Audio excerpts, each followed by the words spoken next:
ہاں بالکل. نماز روزہ زکوٰۃ حج کچھ نہیں کرے گا, بس ننگا رہے گا. ہاں, یا ننگا اگر نہیں رہے گا تو کم از کم لباس پہنتے ہوئے وہ کبھی نہائے گا نہیں, بال لمبے رکھے گا, کچھ بھی نہیں کرے گا. جو سنن فطرت جو میں ہے نا, سنن جو فطرت دا مطلب موش قطرانہ باقی چیزیں وہ بھی نہیں کرے گا. کیا ہو گیا وہ بولے, یہ کہاں سے ہو گیا؟ یہ لوگ ایسے نہیں مانتے ان کو, توحید خاصۃ الخاصہ سے. یہ میں اصل میں یہاں اس لیے بتایا, ہو سکتا ہے شاید آپ کو یہ باتیں زیادہ لگ رہی ہیں, لیکن میں آپ کو بتا رہا ہوں کہ جو لوگ اس وقت کر رہے ہیں, جو جس کو ولی مان رہے ہیں, ان کے پاس بیچاروں کا کوئی خطا نہیں ہے, ان کی غلطی نہیں ہے لوگوں کو, کیونکہ ان کو توحید کے اقسام ایسے ہی بتائے گئے ہیں. گمراہ کرنے والے عالم ہے ان کے پاس کہ یہ پہنچ گیا, آپ چھوڑو, آپ کو سمجھ نہیں آئے گا, یہ تو اسی کو آ گیا جو پہنچ گیا ہے. تو ہم نے کہا, پھر انہیں استدلال کیا قرآن سے. کنہوں نے؟ صوفی نے قرآن سے استدلال کیا. ہم نے کہا کہ اہل سنت والجماعت نے کہا بھائی آپ کیا کہہ رہے ہو توحید خاصۃ الخاصہ؟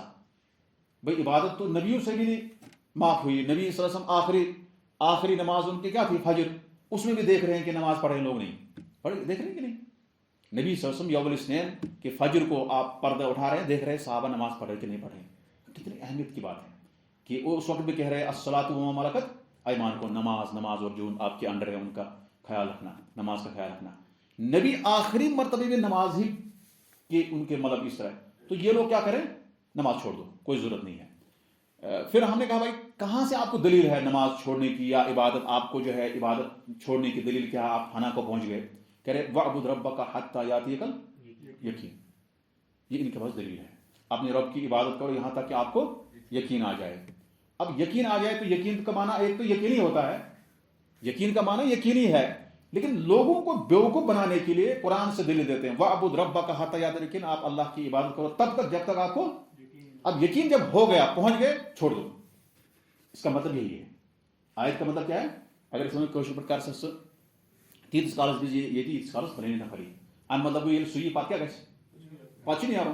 اسی طرح اس آیت کو سمجھ سکتے ہیں آپ کہ آپ اللہ کی عبادت کرتے رہو جب تک آپ کو یقین آ گیا کہ اللہ ہے, واقعی ہے, پھر چھوڑ دو. لیکن یہاں یقین کا بالاجماع یقین مطلب نہیں ہے, یہاں مطلب ہے موت. احسن, الیقین بمعنی الموت. یہ کیسے کرنے سے پتہ چلے گا ہمیں؟ جب ہم علم حاصل کریں گے اسی طریقے سے جس طریقے سے صحابہ نے پڑھا, تابعین نے, تبع تابعین نے, ائمہ کرام نے. نہیں تو اگر میں لوگوں میں جاؤں گا, لوگ سمجھے گا ہاں بالکل قرآن ہے, یہ تو قرآن ہے, اس میں کیا پرابلم ہے بھائی؟ یقین تو یقینی کا معنی ہے, لیکن یقین کا یہاں معنی وہ برا نہیں ہے. تو اسی وجہ سے صوفیوں نے جو ہے یا گمراہ عالموں نے لوگوں کو بیوقوف بنایا, اور ان کے پاس دنیا بہت زیادہ ہے. آپ ابھی دیکھیں گے کہ وہ زیادہ بہت پیسے میں آگے ہے, ان کے زیادہ اگر دیکھیں گے ان کی شہرت اتنی زیادہ ہے کہ آپ تصور نہیں کر سکتے ہیں. ہم تو ان کے جو ہے اس مقابلے میں جو ہے ذرہ برابر بھی نہیں ہے ہمارے علماء, لیکن ان کی شہرت کیوں ہے؟ کیونکہ وہ ایسے ہی, میں آپ کو بولوں گا بھائی جب پہنچ جاؤ گے چھوڑ دو عبادت, آپ کو اچھا لگے گا, ہے نا آرام. میں آپ کو بولوں گا بھائی شراب آپ پی سکتے ہیں, اس لیے وہ بھنگ بھی پیتے ہیں. کیوں پیتے ہیں وہ؟ کیونکہ وہ پہنچ گئے.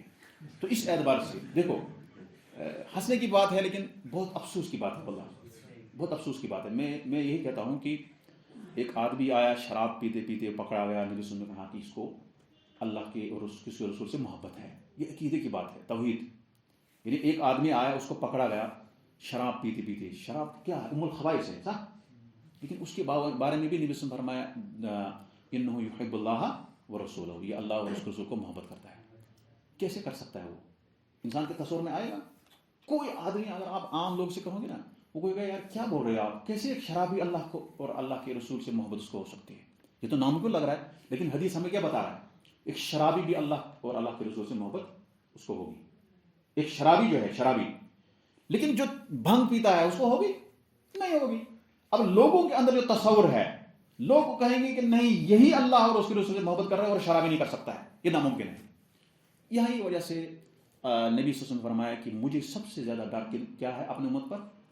گمراہ پیشواؤں سے, اماموں سے, عالموں سے, گمراہ جو ملا ہے ان سے. تو یہ اس وجہ سے اس باب میں اس حدیث کو اس لیے لایا تاکہ آپ شرک کا ایک ذریعہ آپ کو ہے, گمراہ عالم بھی شرک کا ذریعہ ہے. نہ اس کی بات سنو, اس کو چھوڑو. ان عالموں سے اس طرح کے لوگوں کو سننا بالکل غلط ہے. آپ کو میں اصل میں یہ توحید کی 3 قسمیں بتایا صوفی کے نزدیک کہ کس طرح سے یہ گمراہ کرتے ہیں لوگوں کو پتہ بھی نہیں چلتا. تو یہاں توحید کی اہمیت آپ کو پتہ چلے گی کتنی اہمیت ہے, کتنا ضروری پڑھنا ہے توحید. شاباش. مسائل سورہ نساء کی آیت جس میں اہل کتاب کے بتوں اور شیطان کی پوجا کرنے کا ذکر ہے کی تفسیر ہے.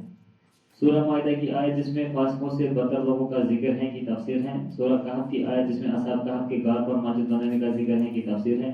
سب سے اہم بات جبت اور طاغوت, یعنی مسجد بنانا قبرستان میں ایک شرک کا ذریعہ ہے. سب سے اہم بات جبت اور طاغوت پر ایمان لانے کے معنی و مفہوم کا بیان ہے کہ کیا اس سے مراد قلبی اعتقاد ہے یا ان سے نفرت اور ان کے بطلان کا اعتقاد رکھتے ہوئے بظاہر ان کی موافقت. اس سے یہود کی یہ بات بھی معلوم ہوئی کہ اپنے کفر سے واقف کفار اہل ایمان سے زیادہ صحیح راستے پر ہیں. ایک اہم مسئلہ جو اس باب کا مقصود و عنوان ہے یہ ہے کہ اہل حق کی ایک جماعت ہر زمانے میں موجود رہے گی, جیسا کہ حضرت ابو سعید خدری رضی اللہ عنہ کی روایت میں اس کا بیان موجود ہے. اہل حق مطلب اہل حق جو ہے ہمیشہ موجود رہیں گے, لیکن یہ ضروری نہیں کہ وہ ایک ساتھ ہوں گے ایک جگہ پہ. وہ مشرق مغرب شمال جنوب ہر جگہ پہ رہیں گے انشاءاللہ.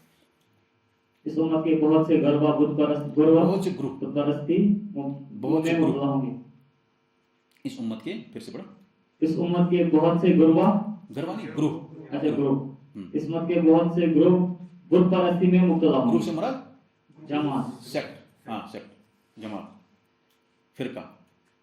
تعجب تو اس بات پر ہے کہ مختار ثقفی جیسا شخص نبوت کا دعویٰ کرنے لگا, حالانکہ وہ توحید و رسالت کا اعتراف اور اس امت کے فرد ہونے کا دعویٰ کرتا تھا. مختار ثقفی ایک دعویٰ کیا تھا, اس نے تقریباً 70-80 ہجری میں مارا گیا. وہ بھی نبوت کا دعویٰ کیا تھا. حالانکہ وہ توحید و رسالت کا اعتراف اور اس امت کے فرد ہونے کا دعویٰ کرتا تھا, اور یہ بھی مانتا تھا کہ رسول اکرم صلی اللہ علیہ وسلم برحق اور قرآن مجید سچی کتاب ہے. اور اس قرآن میں یہ بھی ہے کہ حضرت محمد صلی اللہ علیہ وسلم اللہ کے آخری نبی ہیں.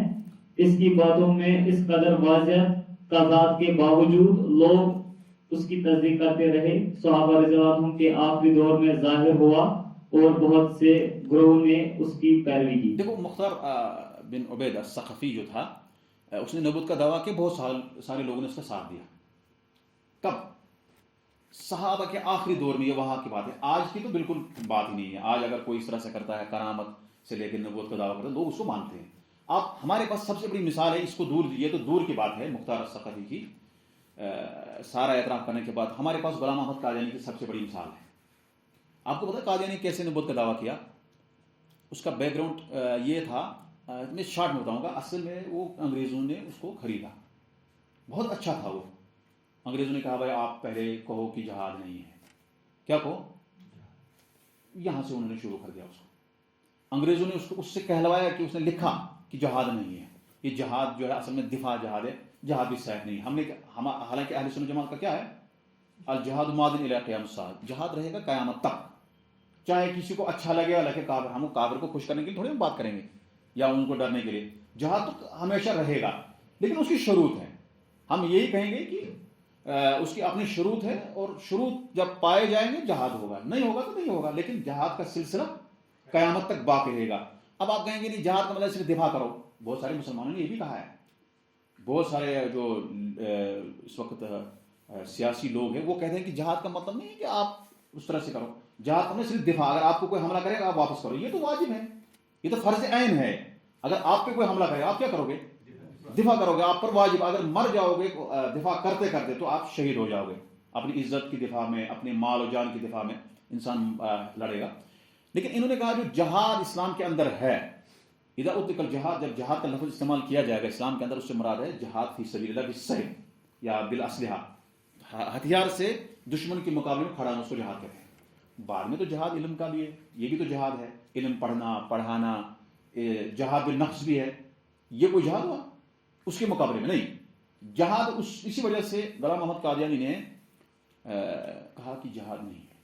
اس کے بعد پیسے بہت ملے, پیسے ملنے کے بعد گیا ان کے ساتھ, بکتے اس نے جو ہے نبوت کا دعویٰ کیا. ابھی بھی لوگ کشمیر میں بھی اس کو ماننے والے ہیں, کشمیر میں بھی ہے اس کو ماننے والے, بہت زیادہ پیسے دیتے ہیں, بہت سارا کچھ کرتے ہیں. کیوں؟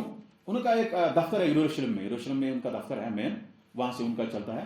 تو کہنے کا مطلب یہ ہے کہ یہ جو وہاں مختار ثقفی کی بات کر رہی ہے, تو ہمارے پاس ہمارے زمانے کی بڑی دلیل ہے کہ لوگ بھی مانتے ہیں. اس کے باوجود بھی قرآن میں ہی لکھا ہے کہ ہمارے پیغمبر محمد صلی اللہ علیہ وسلم آخری پیغمبر ہے.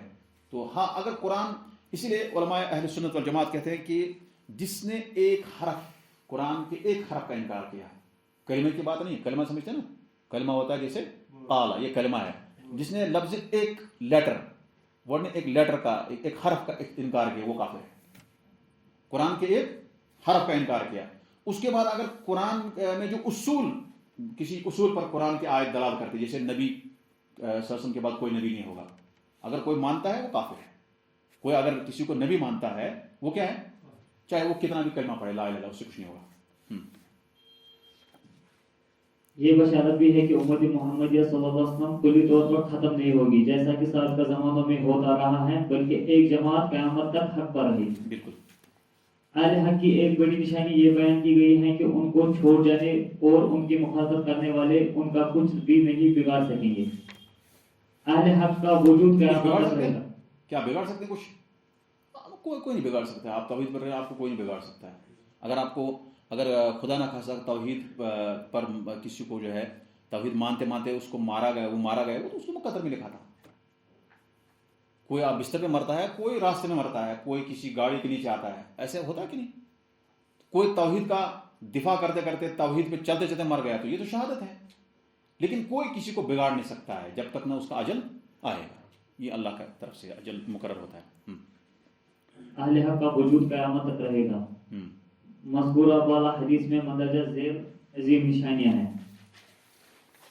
آپ صلی اللہ علیہ وسلم کا یہ بتانا کہ اللہ تعالیٰ نے آپ کے لیے زمین کے مشارق و مغارب سمیٹ دیے، اور جو کچھ آپ صلی اللہ علیہ وسلم نے فرمایا وہ حرف بہ حرف صحیح ثابت ہوا، بخلاف شمال و جنوب کے کہ آپ صلی اللہ علیہ وسلم نے ان کا ذکر ہی نہیں فرمایا. یعنی مشرق اور اس مشرق کی مطلب اس میں زیادہ مسلمان ہو گئے بعد میں. آپ کا یہ خبر دینا کہ امت کے بارے میں آپ صلی اللہ علیہ وسلم کی پہلی 2 دعائیں قبول ہو گئی. یاد رکھنا کون سی دعا قبول ہوئی، کون سی نہیں ہوئی. ٹھیک. اور یہ فرمانا کہ آپ کی تیسری دعا قبول نہیں ہوئی. کون سی تیسری دعا؟ آپ سے اختلاف. آپ کا یہ خبر دینا کہ میری امت میں اگر تلوار چل نکلی تو قیامت تک نہ رکے گی. صحیح. آپ کا یہ خبر دینا کہ اس امت میں نبوت کے دعوے دار جھوٹے نبی پیدا ہوں گے. آپ کا قیامت تک طائفہ منصورہ کے موجود. طائفہ منصورہ سے مراد مدد کی ہوئی جماعت، اللہ کی طرف سے ان کو مدد رہے گی. یعنی کامیاب جماعت، جو کامیاب جماعت ہے. طائفہ منصورہ سے مراد جو قرآن و سنت پر چلنے والی جماعت ہے. آپ کو قیامت تک طائفہ منصورہ کے موجود رہنے کی خبر دینا، اور یہ تمام امور حرف بحرف آپ کی پیشن گوئی کے مطابق پورے ہوئے، حالانکہ عقلی طور پر ان تمام امور کا وقوع پذیر ہونا بہت مشکل اور بعید ہے. نبی اکرم صلی اللہ علیہ وسلم نے امت کے صرف گمراہ پیشواؤں سے خطرہ محسوس کیا. آپ صلی اللہ علیہ وسلم نے عبادت، اوثان، بت پرستی کے معنی و مفہوم کی وضاحت فرمائی. اس باب میں کوئی اشکال ہے؟ نہیں. زیادہ ہو گیا؟ یہیں رکیں گے. چلو یہیں رکیں گے انشاءاللہ. آج تھوڑا سا ہم پر پروز جادو کا بیان، ٹھیک ہے نا انشاءاللہ. 2-4 مسئلے ہمارے باب جو بہت اہم ہیں، اس کے بعد انشاءاللہ اس میں زیادہ مشکل نہیں ہے.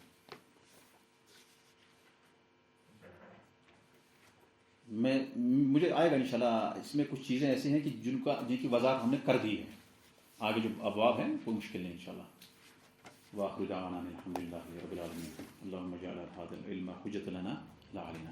اللہ تعالیٰ اس علم کو ہمارے لیے حجت بنائے، ہم پر دلیل نہ بنائے، اور گمراہ عالموں سے ہمیں نجات دے ہماری امت کو. کیا کہاں سے سوال؟ آج کا سوال ہمیں یہ ہوگا کہ کل تو سوال نہیں کیا تھا. سوال چاہیے میں نا ان کو ہے. سوال یہ ہے کہ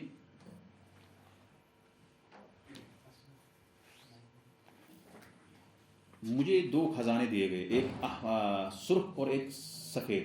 صح؟ سرخ سے کیا مراد ہے اور سفید سے کیا مراد ہے؟ جی ہمن چاپائے تو اس نا رات کو تھا نا آپ کو سوال.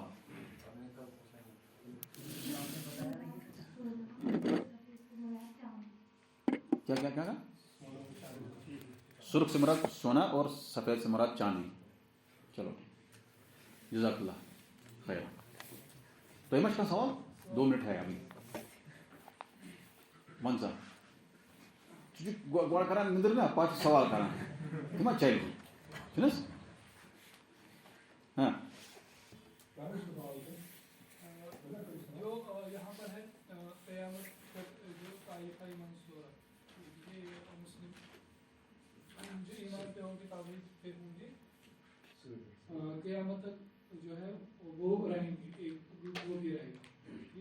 لیکن میں نے کچھ حال ہی میں پڑھا 1-2 دن ہو چکے ہوں گے مجھے اب یاد نہیں ہے. حدیث میں پڑھا تھا شاید کہ جو مسلمان ہیں گے وہ قیامت نہیں دیکھیں گے جو قیامت پڑھنے والے ہیں. تو قیامت سے پہلے بھی ان کی وہ ختم ہو جائے گا. قیامت سے پہلے ہوا چلے گی وہ ختم ہو جائے گا سارے. اور یہ طائفہ منصور والے ختم ہو جائیں گے. آپ یعنی اس یہ کو جمع کریں گے دو یہ مر جائیں گے. ان دونوں کو آپ کیسے اپنے لیے جمع کریں گے میں sentences کو کیا جمع مطلب سمجھنے کے لیے کیسے اس کو جمع کریں گے. قیامت ان لوگوں پہ ہوگی جو صحیح نہیں ہوں گے, جو شریر لوگ ہوں گے, جو رذیل لوگ ہوں گے, ان پر قیامت قائم ہوگی. ایک ہوا چلے گی, اس سے سارے ایماندار مر جائیں گے. طائفہ منصورہ ختم, یہاں پہ لکھا اس کے بعد کوئی نہیں رہے گا. قیامت تک سے بھی کیا مراد ہے ہاں یہاں پہ لکھا ہے نا قیامت تک. ہاں قیامت تک, یہ مطلب نہیں کہ قیامت یعنی جب قیامت قائم ہونے لگے گی یہ ختم ہو جائے گی. قیامت جن پہ قائم ہوگی وہ ہوں گے رذیل شریر گناہ گار لوگ, ان پہ قیامت ہوگی. یہ قیامت سے پہلے ختم ہو جائے گی. ہوا چلنے کی وجہ سے یہ ختم ہو جائے گی. حدیث میں ہے کہ ایک ہوا آئے گی اور اس ہوا سے یہ لوگ ختم ہو جائے گا. قیامت اس کے بعد جو قیامت کا سلسلہ شروع ہوگا وہاں اس وقت جو لوگ ہوں گے وہ ایماندار لوگ نہیں ہوں گے, طائفہ منصورہ نہیں ہوگا, وہ ختم ہوئے ہوں گے, وہ نہیں رہیں گے. اس ہوا سے ختم سارے ہو جائیں گے مسلمان. اس ہوا یعنی تک مطلب ہوتا نہیں کہ قیامت جو ہے اس میں چلے جائے گا. قیامت تک مطلب ہوتا ہے کہ جیسے کہ آپ یہاں تک لوگ آئیں گے, یہاں تک جو ہے جو ہوگا وہ بچ جائے گا. اس سے نیچے جو ہے سمجھو پرابلم ہے, تو اس سے نیچے اس میں شامل نہیں ہے. تک سے مراد ہے الی قیام الساعہ, قیامت قائم ہونے تک. جب قیامت شروع ہونے لگی یہ مر جائیں گے, سارے ہوا سے ختم ہو جائیں گے, ان کا کوئی نہیں رہے گا اس میں دنیا میں.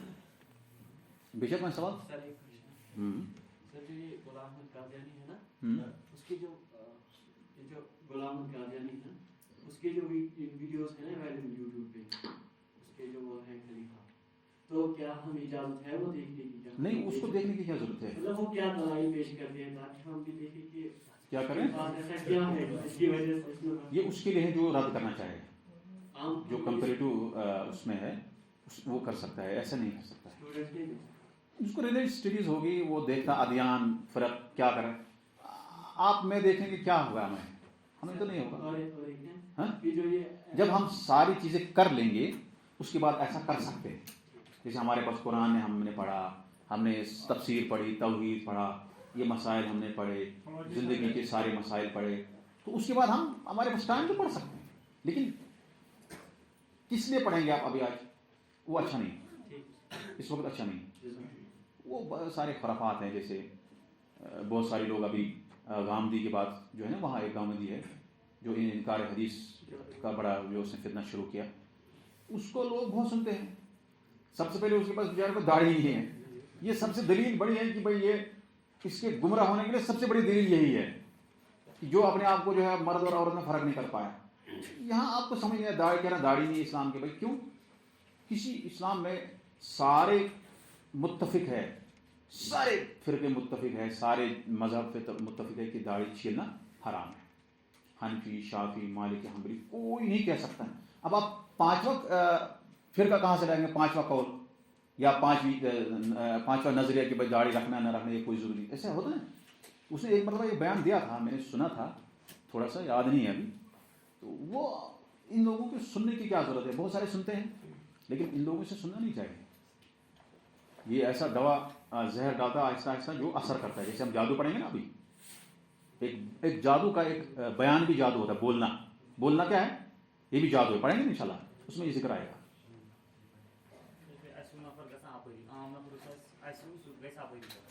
صبح اصل پڑھن اگر سو گامدی یا قادیانی یا یہ واریاہ چیز خرافات انسان کو بچانا چاہیے. دیکھو آپ کو میں انشاءاللہ بتاؤں گا کہ محدثین امام بخاری کہاں کے تھے؟ ازبکستان، روس کے اس سائڈ میں، ازبکستان ہمارے ایریا کے تھے، برف گرتی ہے، سر ٹھنڈی ہے، ٹھنڈا علاقہ ہے، ان کو مکہ مدینہ جانے کی کیا ضرورت تھی؟